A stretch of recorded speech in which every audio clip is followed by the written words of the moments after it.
Ragna Halldórsdóttir heiti ég verkefnastjóri hjá Terra.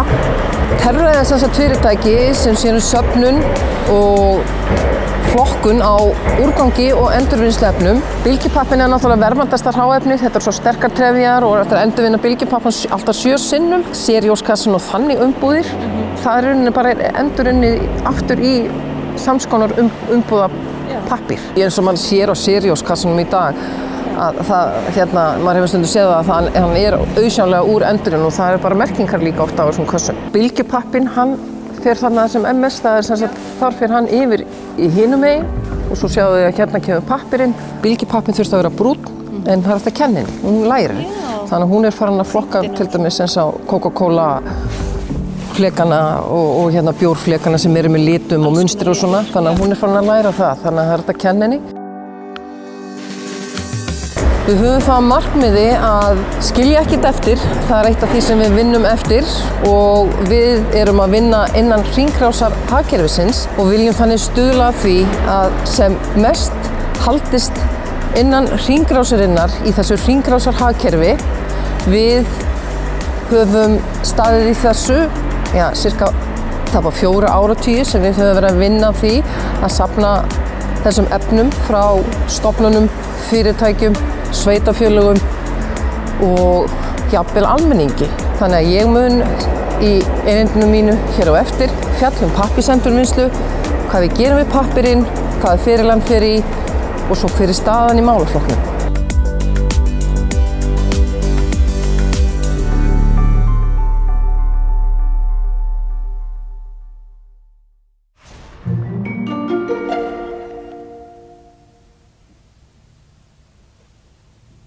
Góðan dag.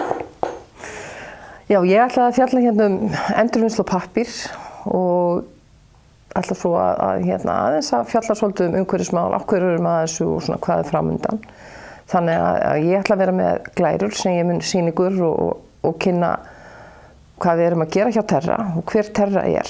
Þannig að ég ætla bara að byrja hérna á fyrstu glærunni sem er í rauninni svona ástæðan fyrir því að við erum að umhverfismál eru okkur svolítið hugleikinn og það er það að í rauninni er vistkerfi jarðarinnar, þau sjá svolítið sig sjálf. Það er ákveðin hringrásarferli í vistkerfi jarðarinnar og það sem er kannski úrgangur fyrir einum er þá fæða fyrir öðrum eða næring í náttúruna. Laufin falla á haustinn og brotna niður og eru svo bara næring í moldinni að vori. Þannig að þetta er hinn eðlilega hringrás í náttúrunni en það sem við maðurinn erum að gera, sagt á síðustu 150-70 árum, jafnvel meira, þá höfum við verið að setja inn í náttúruna efni og annað sem á alls ekkert heima þar. Þannig að við erum farin að skerða þessa hringrás, þessa eðlilegu hringrás og það sem kannski við getum sagt og við höfum séð og það kannski núna á allra síðustu árum, flóðin á Seyðisfirði og eldarnir í Þýskalandi. Á mínum 55 árum þá man ég ekki til þess að hafa heyrt fréttir af því að það væru skógareldar í Heiðmörk. Þannig að þessi loftslagsvá, ég held að hún sé alveg komin og ég held að við getum alveg séð skref þessarar loftslagsvár víða í kringum okkur. Þessi ofsaveður sem við heyrum fréttir að, ofsaeldar, flóð, þannig að það er eitthvað klárlega að gerast og ég var með fyrirlestur daginn og þar var aðili þegar ég var að reyna að koma orðum að því að það eru einhverjir sem að trúa ekki að þetta sé til staðar og hann sagði, já, þú meinar þessa Trumpista. Hvað svo sem þið kallast, þá eru margir að núti sem eru ekki alveg sama sinnis og ég og margir aðrir það að þessi loftslagsvá er bara komin og við erum að sjá afleiðingarnar í því sem við erum að upplifa þessa dagana. Þannig að það er alveg klárlega mín trú og í rauninni er það hvers og eins að horfa á og upplifa það sem er að gerast í kringum ykkur og hlustið á fréttir. Og ég tala nú að nú er þessa dagana í gangi í Glasgow þessi loftslagsráðstefna sem að menn eru að fást við það, hvað er að gerast og erum við að ná þessum markmiðum okkar og hvað ætlum við að horfa til framtíðar. Þannig að það er ýmislegt að gerast í umhverfi okkar sem er að kljást við þessar loftslagsvá. Þannig að það er alveg klárlega eitthvað í gangi. En svo er annað hérna sem ég vildi koma inn á og sýna að það er hérna, þetta fannst mér nokkuð merkilegt, þetta hérna þegar ég var að vinna hjá Sorpu, þá var þetta ein af glærunum sem við töluðum svolítið þar og að það er þessi ósýnilegu umhverfisáhrif að þegar þú ferð út í búð og þú veslaðir einhverja vöru að þú í rauninni sérð aðeins 5% af þeim umhverfisáhrifum sem þessi vara hefur valdið á ferðalagi sínu til Íslands er rauninni alveg frá því að það var farið í, já þetta er málmhlutur eða einhver sem að notaður er málmur í, þá er rauninni alveg frá því að málmurinn var fundin í námunni, fluttur til verksmiðjunnar, það var framleiðsla sem fór fram, svo var hann flutt áfram til okkar í verslanir, við neytum og svo gerum við eitthvað við vöruna, hvort sem við hérna komum henni áfram í endurvinnslu eða við þörgum henni, að þessi umhverfisáhrif sem varan veldur á sinni leið, við erum aðeins að sjá 5% af því. Og þetta er eitt af því sem svona, maður getur velt fyrir sér að maður eigi að vera gagnrýninn þegar maður fer að versla. Maður eigi aðeins að hugsa, þarf ég virkilega á þessum hlut að halda? Get ég bara slengt í og nota það sem ég á, það dugum mér alveg til. Þannig að þetta er bara svona vangaveltur það að við hérna eigum kannski vera svolítið gagnrýnin á það sem við erum að versla og þegar við förum út í búð. Bara vera gagnrýnin. Það er hérna alveg verðisvirði og svo má alveg segja nei takk. Þannig að þetta var svona eitt af því sem að hérna mér fannst athyglisvert og hafði enga megin gert mig grein fyrir þegar ég fór og verslaði mér nýjan síma eða fatnaði eða annað. Og það kannski annað í þessu er að hérna, það eru margir í dag sem að eru komnir vel á veg á þessum umhverfisvagni að hérna, og þá er það menn sem menn er að velta fyrir sér þessi skref. Hvar byrja ég, hvað þarf ég að gera? Og ég hlustaði á viðtal daginn við konu sem heitir Þóra og hún er svolítið að gera athyglisverða hluti. Að hún tók vel til hjá sér og skoðaði bara öll skrefin sem fjölskyldan var að taka, fór í gegnum neysluna, úrganginn og hún rakst á bók sem var skrifað af franskri konu sem heitir Bea og þar er talað bara enga sóun og þessa zero waste, engin úrgangur og þar var til dæmis eitt sem kom fram hjá henni er þetta að við erum svo mikið neyslu þjóðfélag og hérna verslum mikið og hérna það sem ég fannst eitt punktur sem hún nefndi að það er þetta að afþakka hluti. Þú þarft ekki alltaf að þiggja þá hluti sem eru réttir að þér. Þú fer kannski og tekur þátt í maraþoni eða hleypur 10 kilometra eða 20 eða 40 og þú fær verðlaunapening í lok maraþonsins. Og svo ferðu með þennan verðlaunapening heim. Hvað gerur við hann? Hann endur hún í skúffu. Þarftu að þiggja verðlaunapenningin? Nei, það er allt í lagi að segja nei takk og það má segja nei takk við mörgu og þá getur bara skýringi verið svo ef þú þarft að gefa skýringu að þú sért bara aðeins að draga saman í því hvað þú ert að taka með þér heim og afþakka bara hluti sem að hafa kannski lítið sem ekkert gildi fyrir þig. Ég tók þátt í 10 kilometra maraþoninu hjá Reykjavíkurmaraþoninu, tók með mig verðlaunapenning heim, svo flutti ég árið og verðlaunapenningurinn hann endaði í endurvinnslu. Þannig að þetta eru oft hlutir sem kannski er bara alveg óþarf að taka með sér heim. Þannig að það má afþakka hluti og það má endurvinna hluti, endurnota hluti og hérna, þannig að það eru ýmis skref í þessu sem fólk er að taka og í rauninni er bara gott að taka þessi skref rólega, byrjar smátt og þessi vegferð heldur áfram. Þetta bara verður að daglegu lífi, þetta verður bara þinn lífstíl. En mér var þetta athyglisvert að þegar ég hlustaði á viðtalið við þessa konu og hérna það eru margir einstaklingar þarna úti sem eru að skoða þessa hluti og þú ert jafnvel einn af þeim. Þannig að, og það fullt sem hægt að skoða á netinu þegar mann að velta þessu fyrir sér, í hvað skrifum maður getur tekið þetta. Það var viðtal í Morgunblaðinu held ég þar síðustu helgi, þar sem var talað við konu sem hafði tekið vel í plastmálum heima hjá sér. Og ég tók strax eitt skref sem hún hafði tekið og hætti að kaupa smjörva og nú ég bara með smjör á borðinu hjá mér, þannig að það miklu minni umbúðir í einu smjörstykki. Þannig að nú bara skál á borðinu hjá mér sem að smjörið situr í og ég strax búin að minnka umbúðir. Þannig að maður alltaf að læra eitthvað nýtt og alltaf að taka eitthvað ný skref og það bara í mjög góðu lagi. Þetta bara vegferð sem að við venjum okkur á nýja hluti hægt og rólega. Tökum upp nýja siði. En sem sagt, ég kem sem sagt frá Terra. Terra umhverfisþjónusta. Var áður gámaþjónustan fyrir tæplega 40 árum þá var stofnað fyrirtæki gámaþjónustan. En nú á síðastliðnum árum þá þótti nafni gámaþjónustan ekki vera í takt við það sem við stöndum fyrir.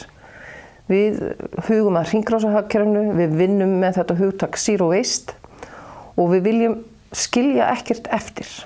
Og Terra sem nafn jarðakiðunar þótti mun betur við hæfi sem nafn á fyrirtækið, þessa umhverfisþjónustu sem þjónar fyrirtækjum, sveitarfélögum, stofnunum.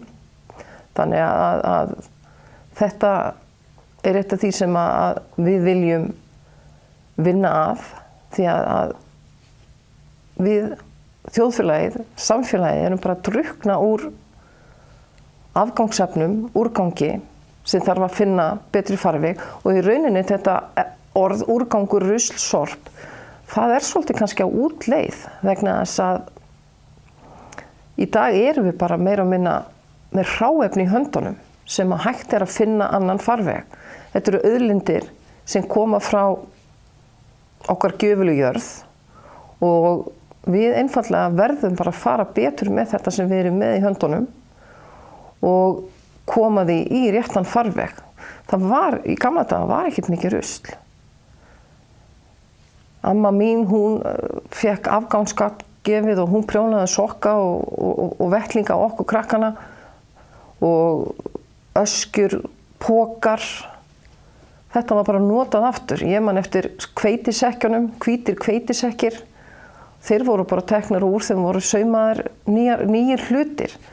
Þannig að öskjurnar sem mataran kom í, þetta var bara endurnýtt á heimilinu.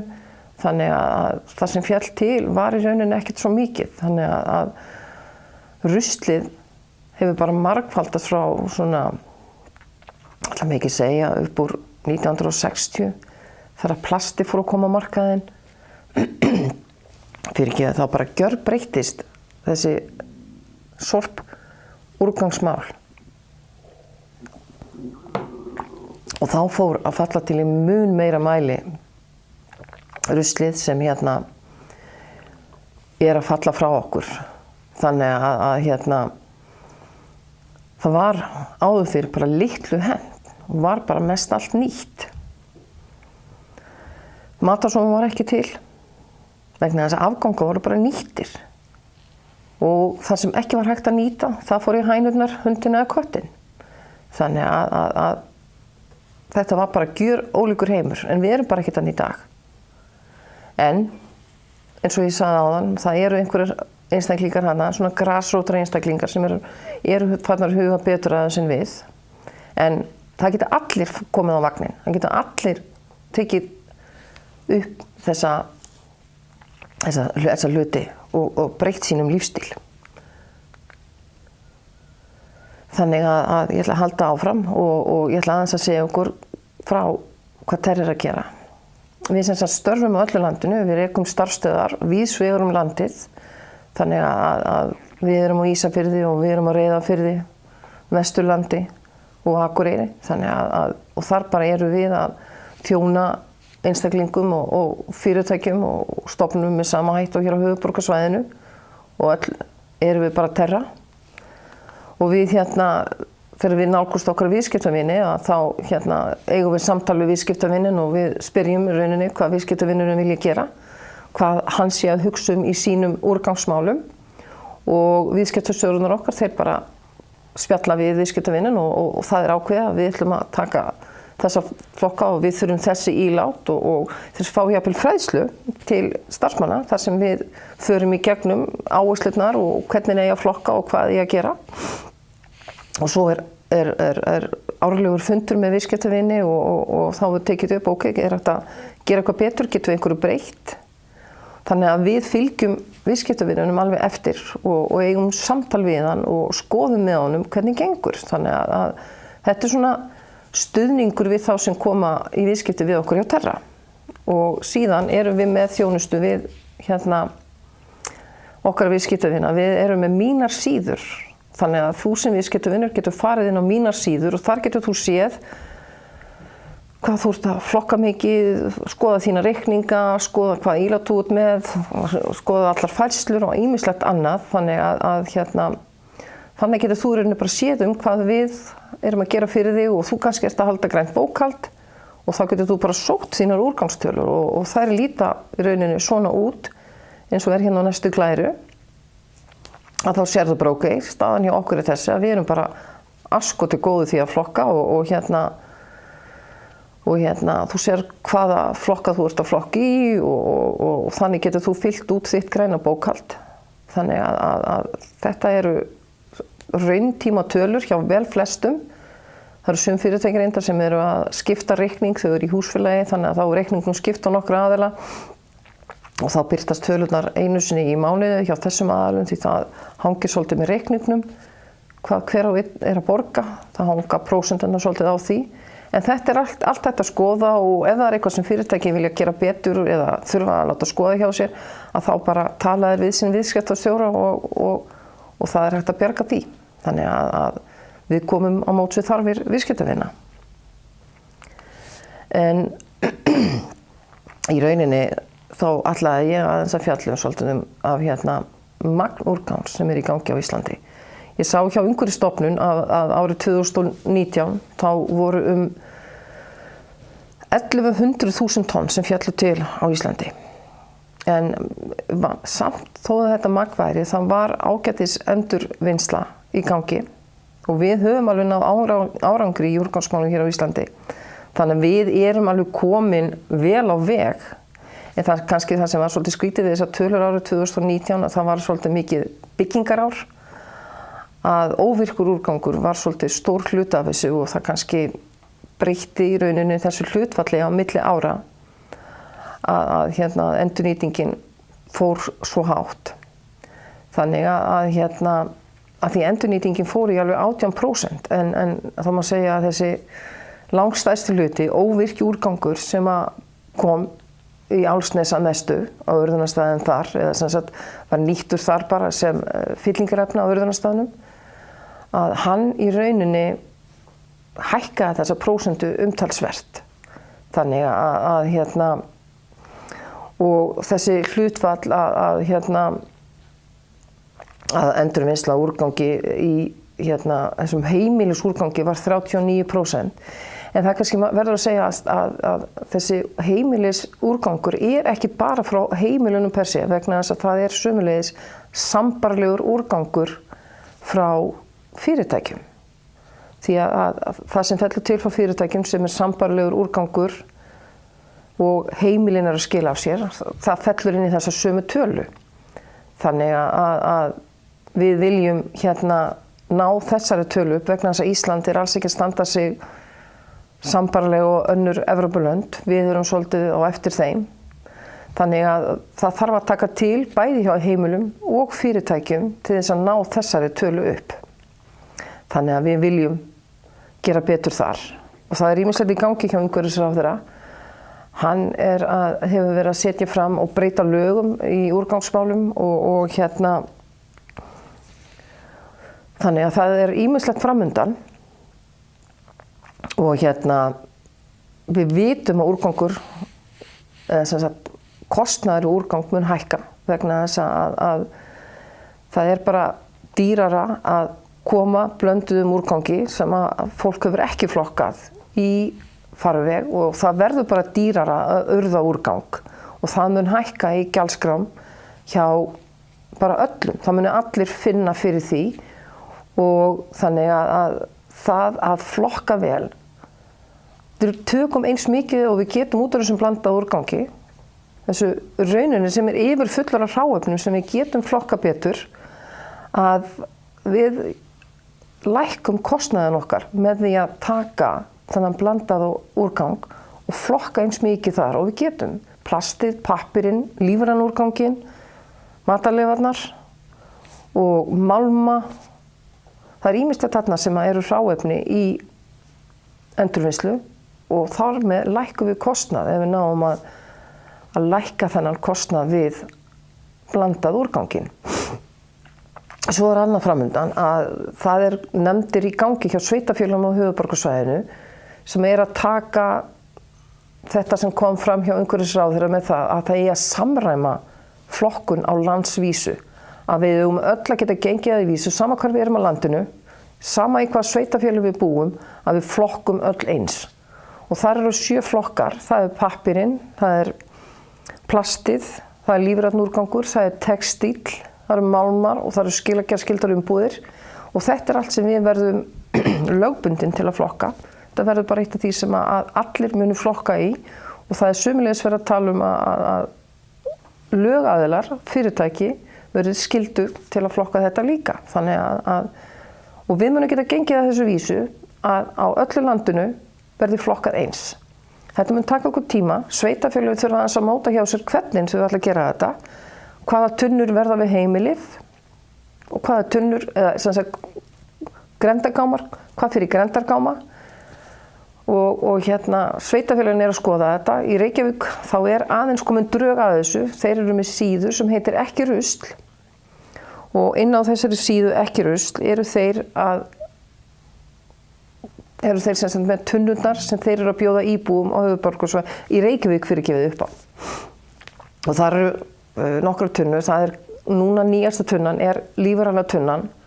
Þannig að þeir eru farnir að bjóða lífræna tunnu í nokkrum hverfum með borginni, Grafarholti, Grafarvogi, Árbæ og hvort það Norðlingaholt. Þannig að þeir eru að byrja austast í borginni og ætla síðan færa sig vestur yfir Elliðaár. Þannig að þessar tunnur, brún fyrir lífrænan úrgang, grá fyrir blandaða úrganginn, græn fyrir plastið og svo blá fyrir pappirinn, eru í boði hjá Reykjavík og hvort að þetta muni gefa okkur til kynna hvernig þessar tunnur verða á höfuðborgarsvæðinu veit ég ekki. Því að það svo líka hægt að vera með ílát ofan í gráu tunnu fyrir lífrænan úrgang, þannig eða svörtu. Þannig að hvernig þessi útfærsla verður ekki komin og sveitarfélögin hafa ekki kynnt hana, en það eru komin drög að því að samræma þetta á höfuðborgarsvæðinu og samhliða því verið að hugsa að taka upp samræmdar merkingar. Fenúr sem fagráð endurnýtingu úrgang, þeir sem sagt eru komnir með merkingar fyrir ílát sem eru samnorrænar merkingar og þessar merkingar eru að koma æ betur fram hjá fyrirtækjum. Við hjá Terra erum að taka þær upp núna þessa dagana og ílátin okkar verða merkt með þessum merkingum. Þannig að það að koma smá samræmi í þetta. Þegar þú ert að koma inn á söfnunarstöð, þá kemur þú til með að ganga að þessum merkingum og þær verða allstaðar eins og það sem sagt stefna Fenúr og ráðherra vegna þess að ráðherra styrkti þessar merkingar þegar þær voru teknar upp. Hann styrkti þessa vinnu við að taka þær upp og koma þeim inn á heimasíðu Fenúr. Þannig að þetta svo stefna sem ráðherra leggur upp með, samræmd flokkun á landsvísu og að nota þessar fenúrmerkingar. Þannig að þetta svona það sem í kortinu. Svo var smá umfjöllun það að einnota plast, það bara búið að banna það og þar með minnkar einnota plast í umferð. Þannig að þetta svona það sem framundan og í kortunum í þessari úrgangsstjórnun hjá ráðherra. Og eins og ég sagði áðan, þessi lög að það verði lögleitt að rekstrarúrgangur frá lögaðilum að hann muni sömuleiðis vera þannig að þú ert bara sem fyrirtæki, þú ferð í það að flokka. Það verður bara skylda að flokka. Þannig að þetta er bara framtíðin. Við munum öll vinna þessu saman. Og þetta verður breytt af því sem við gerum öll og þetta verður bara hluti á okkar daglega lífi og líka þetta, þú ert að gera ákveðna hluti heima og svo kemur í vinnuna og þú gerir það sama þar. Allt sem þú ert að setja frá þér, það fer bara í sömu farvegi og þú ert að gera heima. Þannig að þetta verður bara hluti á okkar daglega lífi. Þetta er bara það sem við gerum, þetta er bara venja. Þetta er bara það sem við gerum. Og svo hérna er annað sem ég skoði og það eru þessi loftslags, hvað skref er verið að taka til þess að minnka loftslagsáhrif og minnka kolefnaspor Íslands. Og þar er hérna verið að skoða nokkra þætti og matarsóun, þetta átak sem var í matarsóun og mörg fyrirtæki eru komin vel á vagnin með að þú getur í dag, ef það er eitthvað á síðustu snúningi, þá getur þú keypt á aðeins lægra verði. Ávextir eru komnir og önnur matvara jafnvel komin í einhvern sérkassa sem er á helmingsafslætti og er á síðasta söludegi og þú getur það gripið það með þér og elda kvöldið. Þannig að fyrirtæki eru komin á vagninum með þessa matarsóun og þetta var bara átak sem að umhverfisráðuneytið fór í með Umhverfisstofnun og svo er annað sem er í gangi að það er urðunarskattur, hann er í skoðun og hann er ekki alveg kominn á koppinn, hann er í undirbúningi og hvernig svo sem hann verður en þá að hann líka sömuleiðis að draga úr því að við urðum úrgang. Það verða fundir hvattir til þess að vísa hlutum frá urðunarstöðnum með því að við séum að flokka betur.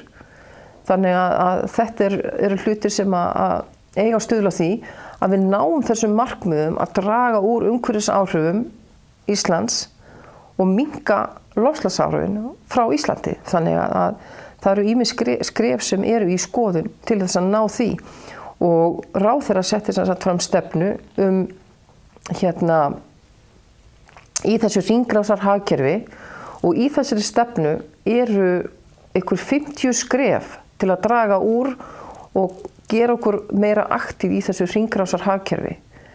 Þannig að urðunarskatturinn og hérna það að hérna minnka matarsóun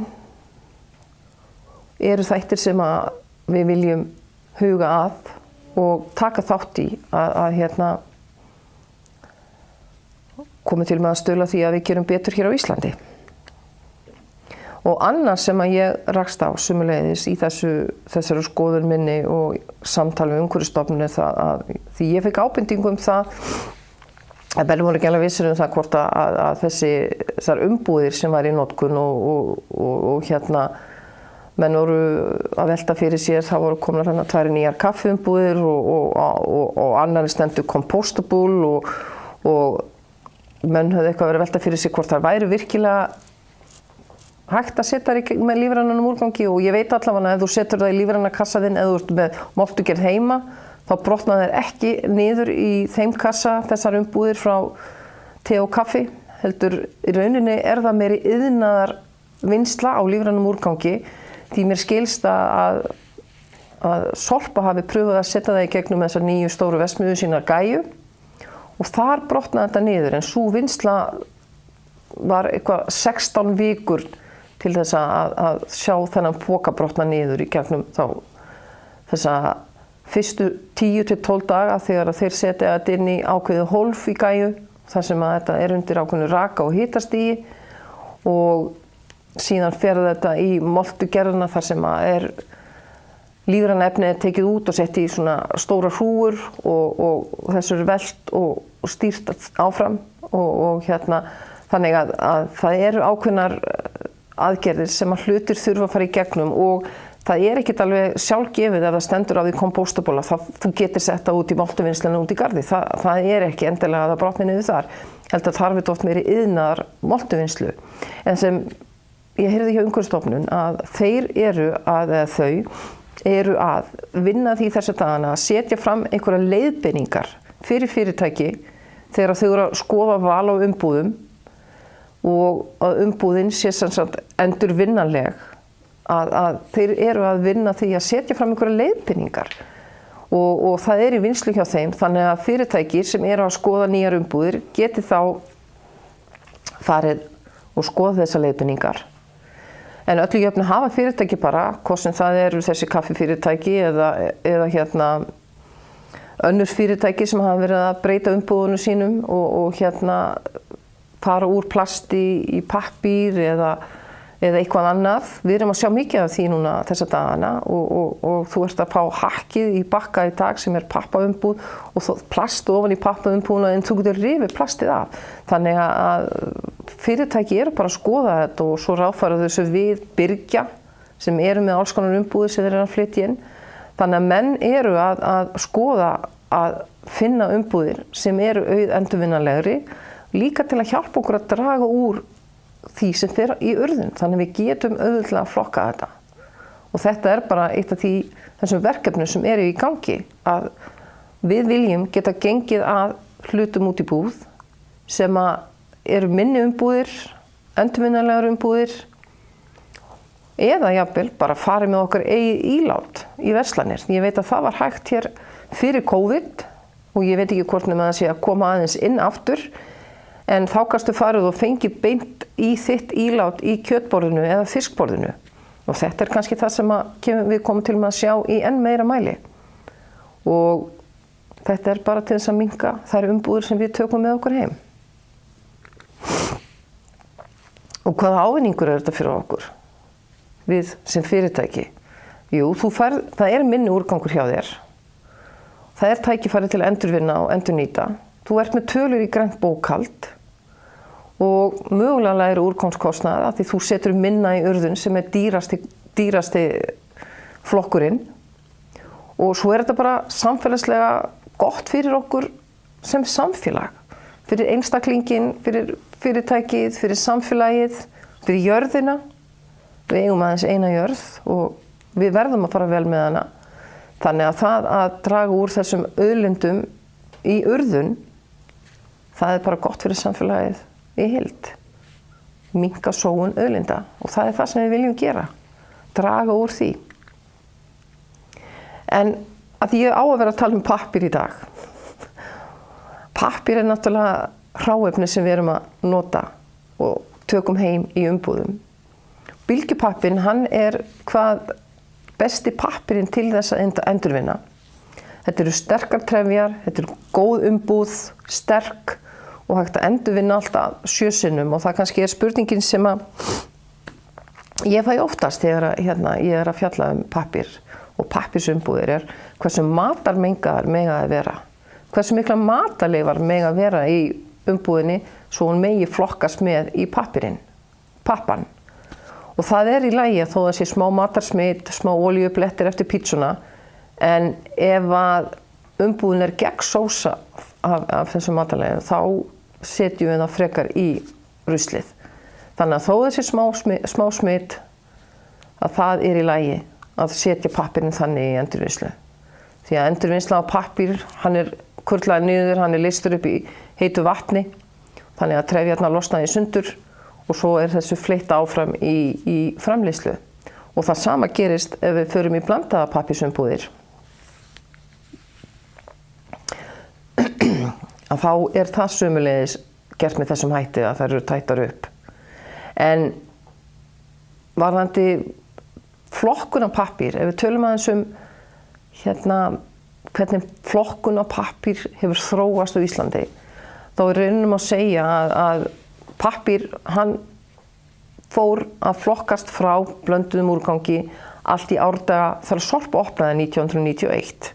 Það voru strax flokkar hjá Sorpu þar sem þessi stærstu fyrirtæki, pappírsprentsmiðjur og fyrirtæki sem voru með mikið magn af pappír, að þeir skiluðu til Sorpu þessum pappír. Þannig að 1991 þá byrjaði rauninni flokkun á pappír. Að fyrirtæki gátu komið með til Sorpu pappír til endurvinnslu og það byrjaði smátt en það byrjaði strax í árdaga Sorpu. Síðan kom Sorpa með grenndargáma 95 og þá var farið að höfða til okkar almennings að við færum að skila flokkuðum pappír í grenndargáma. Og það hófst hægt og rólega og 97 voru fernurnar teknar inn í þennan farveg. Við gátum farið að skila fernum til endurvinnslu. Þannig að smátt og smátt hefur þetta aukist og fyrirtæki Terra, þeir fóru sjálfir að flytja pappír út í kringum 2003 Þannig að smátt og smátt hafa fyrirtæki á markaði í þessari þjónustu við fyrirtæki að taka frá þeim pappír og koma til endurvinnslu verið að aukast hægt og rólega. Þannig að í dag bara mjög sjálfsagt að flokka pappír og margir að flokka pappír. En þetta hófst hægt og rólega og eins og ég hef áður sagt hérna, þetta gerist í hægum skrefum. En í dag þykir bara mjög sjálfsagt að flokka pappír og þetta bara auðvelt.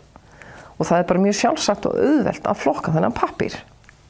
Og þá var þessi hinn flokkur sem ég nefndi á, þessar pappírsumbúðir. Fólk með vangaveltur í kringum það og með alls konar umbúðir. Þú, jafnvel sem fyrirtæki í dag, ert að þjóna þínu starfsfólki með því að kaupa mat í hádeginu og það kemur í alls konar umbúðum, pappírsumbúðum, málmumbúðum og öðru. En þær umbúðir sömulegist flokkast með pappír, ef þú ert með pappírsumbúðir og í þeim tilfellum ertu bara að tryggja að þú klárir matinn úr umbúðinu og mögulega létt skóla þær til þess að ná mestu matalegunum frá vegna þess að það þarf stundum kannski aðeins að skóla þær til þess að þær verði hæfar til endurvinnslu og það sama á við til dæmis mjólkurferðsluna. Þú ert með súrmjólk sem svo þykk og svolítið erfitt að ná að hrista hana alla úr þannig að það loði ekki við of mikill afgangur. Þannig að þá bara létt skóla maður þessar umbúðir og þá eru þær hæfar til endurvinnslu. Þannig að þetta allt mjög gott efni og fernur til dæmis, þær eru listar upp í heitu vatni og þá losna plastið og álið frá pappírnum sem fleytist upp á yfirborðið og það fer í orkuendurnýtingu, brennslu til orkuendurvinnslu og pappírsteyfirnar þær bara sigtast í aðra átt. Þannig að það þarf ekki að ágjöra tappunum á fernunni og það þarf ekki að ágjöra því hvort þetta með ál eða plasthúð. Þetta fer allt í sama farvegin og þeir ná að flokka þetta og koma þessu í rétta ferlið og endurvinnslan bara alveg trygg með þessar umbúðir. Þannig að við viljum fá þetta með og tryggjum að matarleifarnar það sé búið að klára vel úr umbúðinni og létt skólana til þess að þetta fari nú rétta leið í gegnum. Vegna þess að það sem getur gerst, þegar þú skilur eftir mikla matarleifar í umbúð og það mikið af því í endurvinnslunni, þá getur þú skemmt bara heilan farm af endurvinnsluefnum og það kannski mikil sóun að ef að nennan kemur upp í okkur, við nennum ekki, að það bara algjört no-no í endurvinnslu. Við bara gerum þetta vel og tryggjum að hráefni fari rétta leið. Það bara fullt af ávinning í því að koma endurvinnsluefnum í réttan farveg. Við erum með græju upp í Terra sem við köllum Fróða, en þetta ný vél. Þetta flokkunarvél sem við tókum upp fyrir rúmum 2 árum, 1,5 til 2 árum og Fróði flokkari, hann flokkar sem sagt það sem kemur í endurvinnslutunnu Terra sem pappírulausu, plastilausu og málmar og hann nær að flokka þessi efni í sundur. Við erum með sikt í þessu, það skynjarar sem ná að flokka plasti í sundur og málmar fara eina leið, þannig að Fróði flokkari, hann nær að flokka þessa efnistrauma í sundur. Og ég var nú með myndband sem ég vildi sýna ykkur sem frá því þegar við tókum Fróða flokkar í gagnið.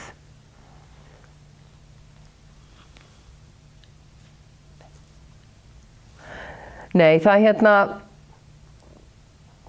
en rauninni bara þið sáu nú kannski samt í upphafi þegar í viðtalinu við mig, þá vorum við inni þar sem Fróði flokkari og þar voru nú sýnd skot af því hvernig flokkurinn fer fram í Fróða. Og svo inn á YouTube, Rás Terra inn á YouTube, þar má skoða myndbönd af Fróða flokkara. En það sem Fróði flokkari hefur gert í gegnum þetta 1,5 ár sem hann hefur verið að vinna fyrir okkur að hann hefur verið að læra. Og hann lærir alltaf betur og betur að flokka. Í upphafi vildi hann bara flokka brúnan pappa, en í dag flokkar hann munstraðan pappa, rauðan pappa, grænan pappa. Þessi vél kom bara þannig forrituð til okkar að hún flokkaði bara brúnan pappa. En það sem við höfum verið að kenna Fróða eftir að hann kom að starfa fyrir okkur að flokka alltaf betur og betur og með því að hann flokki betur og betur þá fáum við betri gæði út úr þessu endurvinnslu efni og náum þeim árangri að endurvinnslu efni frá okkur fer bara í betri gæðum út til okkar birgja í Þýskalandi og Hollandi. Þannig að þetta vél sem einstök á Íslandi og kemur bara endurvinnslunni á hærra stig. Þannig að Fróði flokkari bara gjörbylting í endurvinnslu á Íslandi.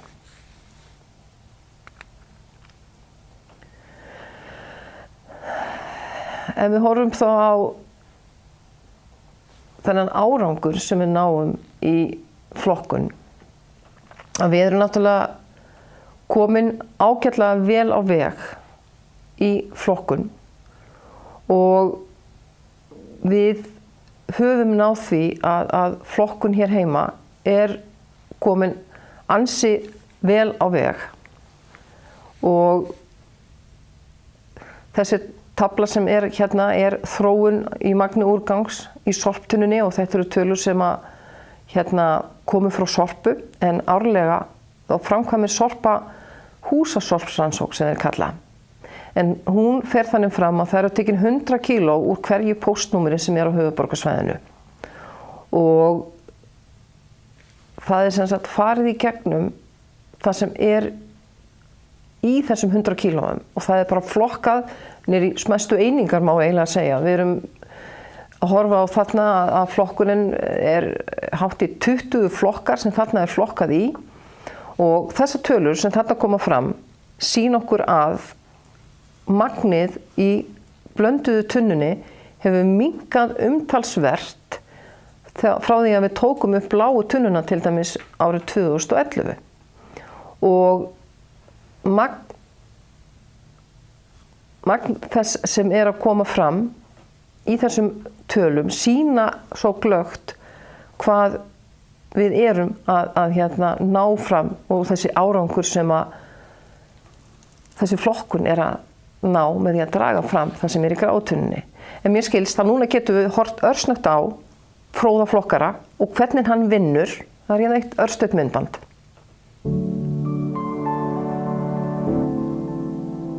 Þessi búnaður nýrastegundar í Evrópu og mun bæta bæði gæði endurvinnsluefni sem við sendum frá okkur og við munum geta flokkað miklu betur til þess að auka endurvinnsluhæfni efnisins.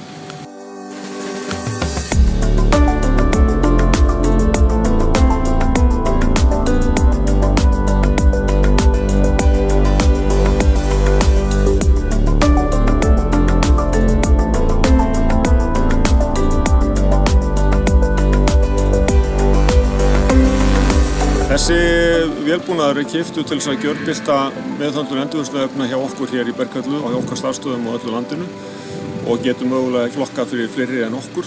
Þetta tækni sem byggir á skynjara sem skynja efnið og ná að flokka það eftir tegundum og síðan einhverju leyti eftir lögun. Þannig að við munum væntanlega geta tekið efnið og nýtt það í innlenda endurvinnslu sem frábært en aðalendurvinnslan mun samt eiga sér stað erlendis. Við erum meðvituð það. Við eigum afmæli. Nú eru Jæja, þarna sáu þeir rauninni virknina í Fróða flokkara og þarna var fyrir forstjóri þeirra, hann Gunnar Braga, sem sagði ykkur lítið frá því. En ég var að segja ykkur frá þessari húsasorpsrannsókn Sorpu.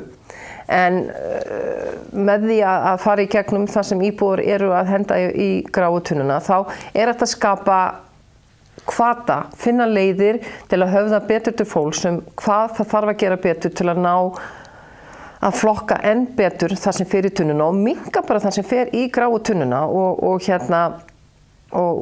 Sorpa hefur sömuleiðis verið að nota þessa rannsókn hjá sér til þess að finna leiðir til að ná fram betri árangri og finna hvatningu til íbúa hvað þeir geta gert, hvar við sem samfélag getum gert betur.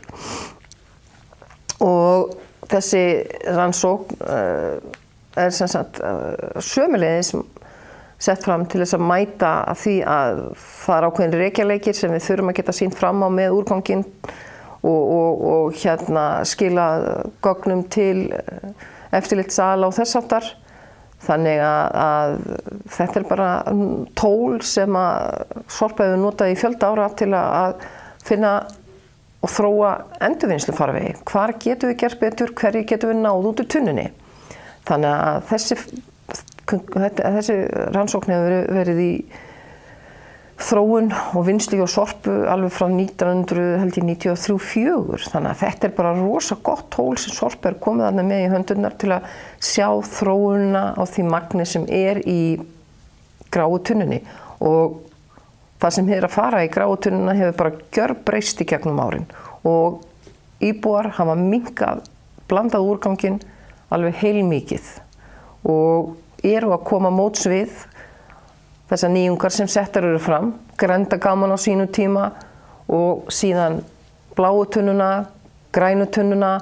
Fólk mjög viljugt til að flokka. Við viljum gera betur og við viljum vinna saman til að draga úr úrgangi vegna þess að með því að draga úr úrgangi þá minnkum við kolefnisspor landið. Við drögum úr loftslagsvanni.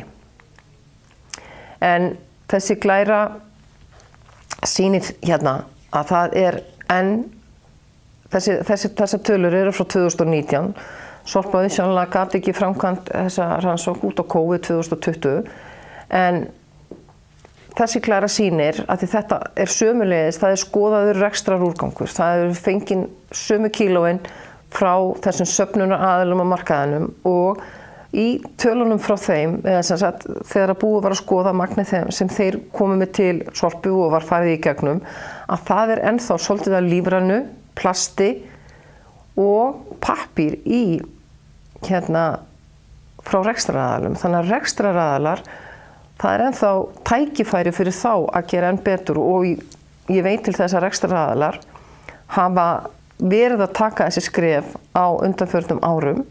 Og ég alveg viss að ef það væri tekin þessi rannsókn verið gerð aftur á næsta ári, sem væri bara mjög spennandi og gaman ef Sorpa myndi vinna þessa rannsókn, að þá myndi ég alveg geta séð að þessar tölur eru örugglega breyttar. Við erum örugglega búin að ná betra árangri vegna þess að fyrirtæki eru farin að koma enn sterkar á vagnin og farin að vinna enn betur að þessu. Og hvað þó ef að umhverfisráðherra fyrir að leiða að við flokkum eins í fyrirtækjum og við flokkum heima. Þannig að þá erum við pottþétt að fara að ná enn betra árangri. Og í rauninu má þó kannski segja að niðurstaðan sú að við erum að gera vel. Það að nást ágætis árangur í endurvinnslu á pappír sem og öðrum efnum. Og það sem kannski við getum sagt að við sjáum breytingar og það bara líka minni pappír í umferð hjá mörgum. Við erum farin að fá þau sem fáum fréttablaðið heim, það kemur sjaldnar og það orðið minna og það engin fjölpóstur, maður fær lítið sem engan fjölpóst. Það bara minni pappír almennt í umferð og svo eru fyrirtæki líka farin að kalla eftir því að það séu sendir rafræni reikningar. Þannig að það eru alls konar hlutir í gangi sem að verða til þess að pappír kannski bara minnkar í umferð. En það þó alltaf einhver pappír í umferð, þannig að við viljum halda áfram að vera dugleg að flokka pappírinn og koma í rétta farvegi. Þetta svo einfalt, þetta svo auðvelt. Og með því að taka þessi skref, að þá náum við enn betri árangri og það að við getum gert betur, dregið úr þessu sem við erum með, þá drögum við úr auðlindanotkun, því þetta eru hráefni. Þó svo sem að pappírinn komur nytjaskógum, þá þarf mögulega að nota líka tré í annað, það eru aðrar vörur, kannski verður einhver ásögn í að við förum að byggja meira með tré. Þannig að það eru vistbyggingar líka sem eru í skoðun og hvernig getum við byggt vistvænna og þannig að við viljum geta notað efnið vel, þannig að En það að endurvinna pappír, það umhverfislegur ávinningur af því að endurvinna pappír. Það minni orkunotkun, minni vatnsnotkun, þannig að það vel til fundið að halda áfram þessu góða verki að endurvinna pappírinn. Og síðan, eins og þau efalaust öll viti, þá náttúrulega í gangi, þetta í Glasgow verið að vinna að COP 26. Hvaða markmið eru þessir aðilar að setja fram það að ná því að hitastig jarðar hækki ekki umfram 1,5 gráðu. Og það til mikils að vinna að ná því fram að þessi hækkun muni ekki eiga sér stað vegna þess að þessi ofsaveður og það sem við erum að sjá í heiminum í dag, þessi skógareldar og annað, þetta bara ástand sem við viljum ekki þurfa að horfa upp á að verði í meira mæli. Og það var bara, ég rakst á þessa grein í blaðinu núna fyrir ekkert svo löngu að þá bara núna, það var á mánudaginn, þá komu þarna fram nokkur framkvæmdastjórar, forstjórar fyrirtækja með yfirlýsingum og þeir lýstu yfir stuðningi við djarfar aðgerðir og voru að hvetja til þess að við sem Ísland séum bara svolítið djörf og tökum stórar ákvarðanir það hvernig við ætlum að ná þessu markmiði okkar að draga úr okkar kolefnisspori og það eitthvað sem við verðum að gera saman. Þetta bara spurning samvinnu, að við tökum öll þetta skref saman og þetta bara verkefni okkar allra að taka þátt í því að við drögum úr þessari loftslagsvá og þó við séum bara litla Ísland þá hvert og eitt okkar ábyrgt og hvert og eitt okkar getur haft áhrif. Þannig að Ísland sem hluti af þessum pakka, það bara nauðsynlegt að allir taki þátt. Þannig að við viljum að hlýnunin nái ekki að fara yfir þessa 1,5 gráðu vegna þess að í dag erum við þegar farin að sjá áhrif þessara hlýnunar. Þessar loftslagsbreytingar eru orðnar sýnilegar í okkur umhverfi og við viljum stemma stigu við því og þess vegna kallar það að við tökum þessi skref. Kynnið ykkur málin, takið þátt. Takk fyrir mig.